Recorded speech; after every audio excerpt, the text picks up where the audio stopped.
हरिहर निंदा सुनहि जिकाना, हरिहर निंदा सुनहि जिकाना, हरिहर निंदा सुनहि जिकाना, होहि पाप गौ घात समान, होई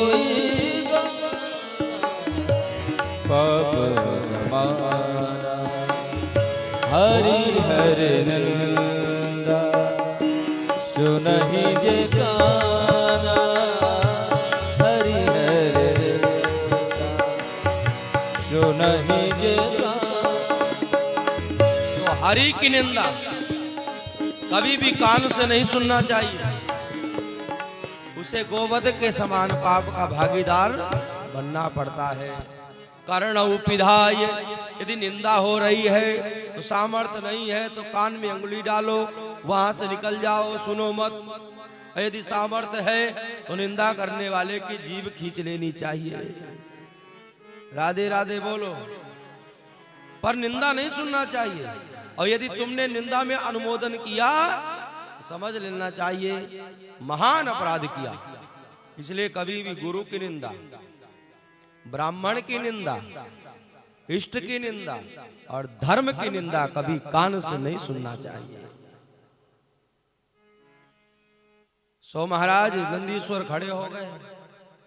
दक्ष तुझे पद क्या मिल गया, तू तो इतने अभिमान में आ गया।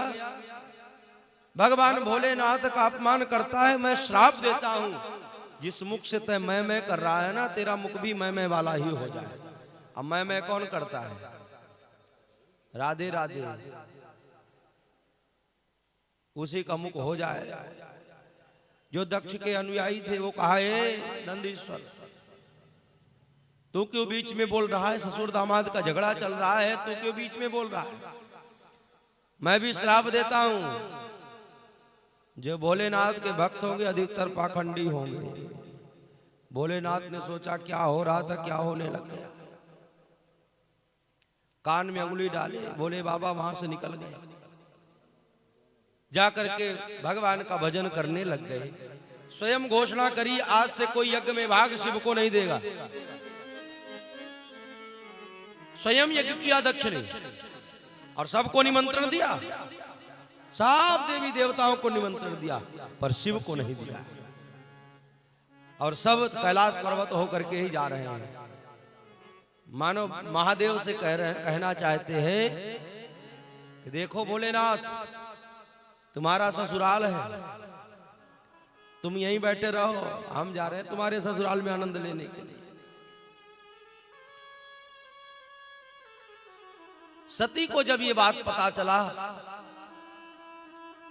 कि सबको निमंत्रण आया है, हमारे पिता यज्ञ कर रहे हैं, हमको निमंत्रण नहीं आया,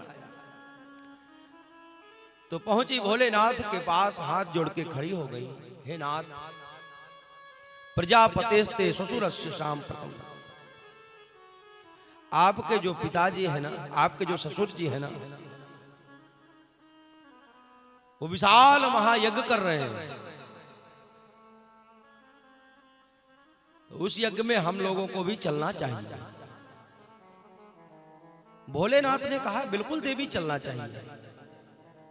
क्या निमंत्रण आया है? कहा वही तो नहीं आया है। अच्छा, आज सती को सारी बात बताई भोले बाबा।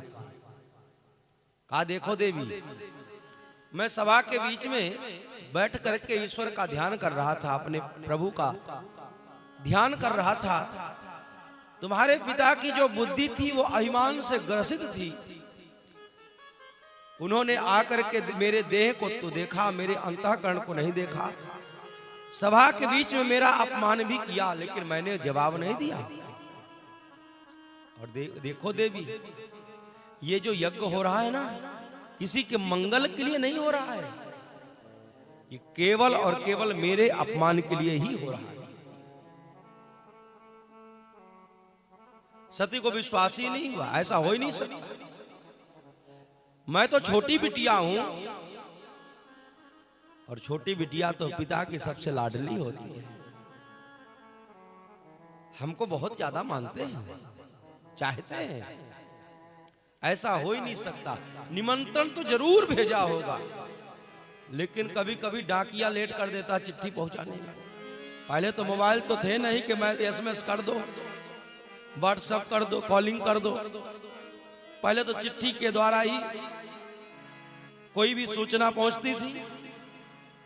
अब डाकिया की मर्जी, पहुंचाए ना पहुंचाए, भेजा तो जरूर होगा, लेकिन वही है कि डाकिया ही लेट कर दिया। सती को बहुत समझाया भोलेनाथ ने, लेकिन सती समझने को तैयार ही नहीं।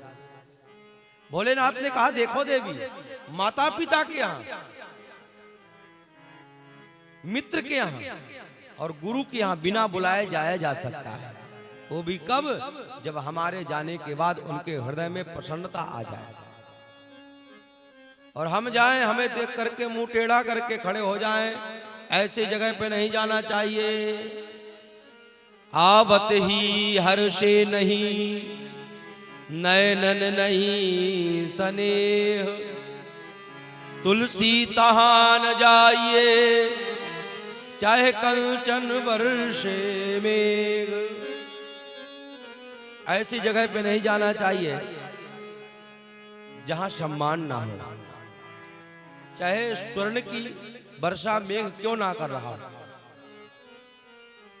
लेकिन हर्ष ना हो, प्रसन्नता ना हो, ऐसी जगह पे नहीं जाना चाहिए। तो सती ने कहा, ऐसा हो ही नहीं सकता, मैं तो जाऊंगा। भोलेनाथ ने कहा, मैं तो तुमको रोक भी नहीं रहा देवी, आप जा सकती हो। नंदी आदि गणों को लेकर के चल दिया। भोलेनाथ ने सती को रोकने का प्रयास किया था, और जब नहीं रुकी तो ईश्वर के ऊपर छोड़ दिया। हर इच्छा भावी बलवान, प्रभु को ऊपर छोड़ दिया। ये तो प्रभु की इच्छा है, प्रयास किया। होई है वही जो राम रचि राखा, हुई है वही जो राम रचि राखा, होई है वही जो राम रचि राखा, हुई है वही जो राम रचि राखा, को करी तर्क बढ़ावे शाखा, को कर तरक बढ़ावहि शाखा, को करी तरक